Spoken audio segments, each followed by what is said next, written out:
The message today is taken from those gospel messages that we just heard. Gospel. 3, 2, 1. The message today is taken from those gospel passages that we just heard. And it focuses on Thanksgiving and the way we celebrate and prepare for it. This year, for the first time in probably a generation or three, we will be hesitant to gather together for this traditionally large family gathering. The traditional Thanksgiving dinner that I refer to in this talk is the kind that I have experienced in my and my wife's family. I understand that there are many other traditions as well, from other cultures on all parts of the world, but hopefully they will contain some of the same elements so that my examples today are not lost on that many. It doesn't seem to matter which household hosted the gatherings, grandparents, parents, sisters, aunts, or us. The effect on the household in general was basically the same. The women began preparation weeks in ahead of the actual day, arranging menus, coordinating just who's going to come and who's going to bring what. One of the most regulated issues of the day was exactly who was going to be allowed in the kitchen. Men were almost totally banished into the living room or outside if it wasn't too cold. Or we did manly things like stand around cars and stare at their engines with the hoods up, or lift big rocks and spit. I know this type of behavior represents the stereotypical behavior of men in the 50s through the early 70s, but that was just the way I grew up. Women busying themselves in the kitchen, and men seated in the living room or standing outdoors or in the barns. Regardless of where you were, the talking and laughing was incessant, with everyone catching up on how much the kids had grown and what they were doing. In the house, the windows would be pretty much covered with condensation from the cold temperatures on the outside, combined with the moisture from all the people gathered and all the food cooking. In the kitchen, all 4 burners on the stove were in service, with several other pots or pans lined up on deck, waiting to get their contents heated. In the oven was a mishmash of turkeys and buns and rolls and acorn squash, all being moved in and out at the proper time. It was truly worthy of a study in how simultaneously to cook as much stuff in that space as possible. The refrigerator was similarly crammed to the point where many items overflowed onto the porch where some of the younger boys and girls might be stationed to keep the cats out of the food. The aroma of the cooking turkey and all the other foods created a wonderful smell that hung in the house like a London fog. There was excitement, there was laughter and incessant chatter from all the groups, and the always important determination of just who still had to sit at the kids' table and who graduated to the adult table. And talk about warm. It all contributed to a feeling that resembled a long and affectionate embrace with one of the best of family and friends. Yes, those were fine times for a young boy growing up. I never got involved with the kitchen activities. I remember once my dad was in my aunt's kitchen in direct violation of the rules, and she was preparing mashed potatoes with a big white mixer. And my dad, who was known to be something of a joker, had agitated my rather rotund aunt to the point where she dropped the still running mixer almost into the bowl full of potatoes. But she was still holding on to the electrical cord as the mixer spun around and around with the beaters, spewing mashed potatoes over everyone and everything.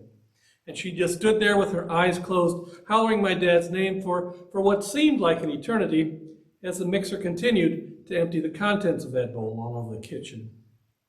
Honestly, I can't remember whether or not we had mashed potatoes at that Thanksgiving feast, but the memory of that Thanksgiving preparation in the kitchen has remained strong in my memory for years. And today, well, things have changed, and men now participate in the kitchen duties. There are more and more women in outdoor activities as well, although spitting has generally diminished.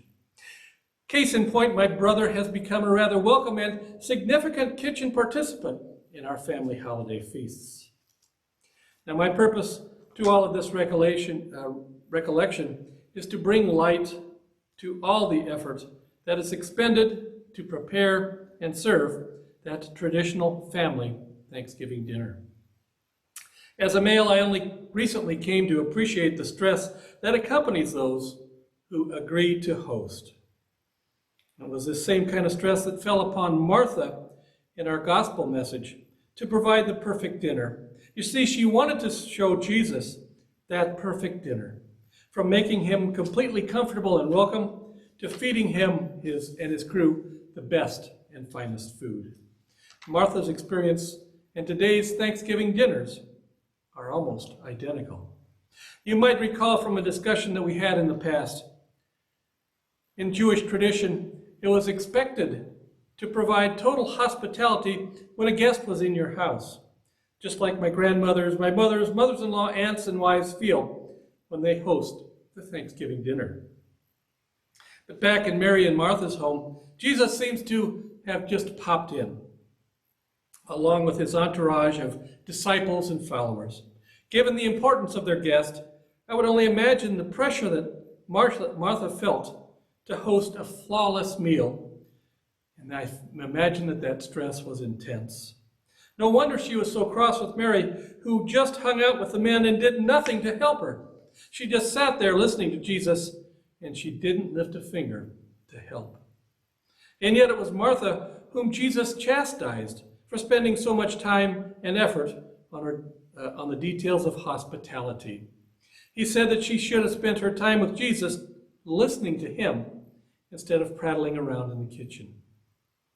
Now, early on in my Sunday school Bible studies, I can remember my teachers using this story as a teaching moment to show us how important it was to listen to Jesus, like Mary did, and not to be a lost soul like Martha, who missed out on so much while she spent time in her kitchen.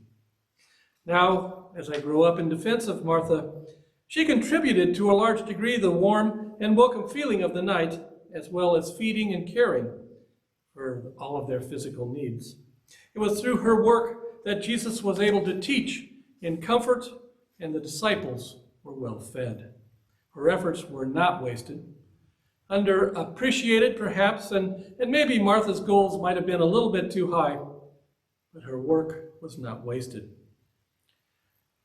Yet today I can see that same kind of insane pressure for perfection we saw embodied by Martha in our own mothers and grandmothers and aunts. And yes, even in our fathers and brothers today, as they prepare the Thanksgiving dinner for us. On one hand, that desire to prepare the perfect dinner for loved ones must be balanced by taking the time to join with the others in singing and participating in other activities. In the second gospel passage from Matthew, Jesus tells us not to worry. And believe me, there is nothing that worries someone like hosting that dreaded Thanksgiving dinner. Worry in moderate amounts is probably good. It keeps us on track, thinking about the things that we need to do in the future. But if we spend too much time and focus on worry, we find ourselves being pulled away from God. We begin to think we need to control everything. True, God probably won't make those potatoes mash themselves or roast that turkey to perfection. It takes effort from us to do those things. And since we are preparing food for the ones we love, we want it to be as good as possible. So it's okay, in my opinion, to worry just a little. This holiday season of 2020 will no doubt result in the breaking of many Thanksgiving and Christmas traditions. I'm sure we'll miss out on seeing relatives and friends. We'll have to forego that special holiday dish that one loved one always made. And the windows in our houses and churches might not be so fogged. And the only thing in the oven might be a single turkey or even a chicken. Yes, things will be different. But as we contemplate what we're missing, it might be a good time to refocus on what's really important.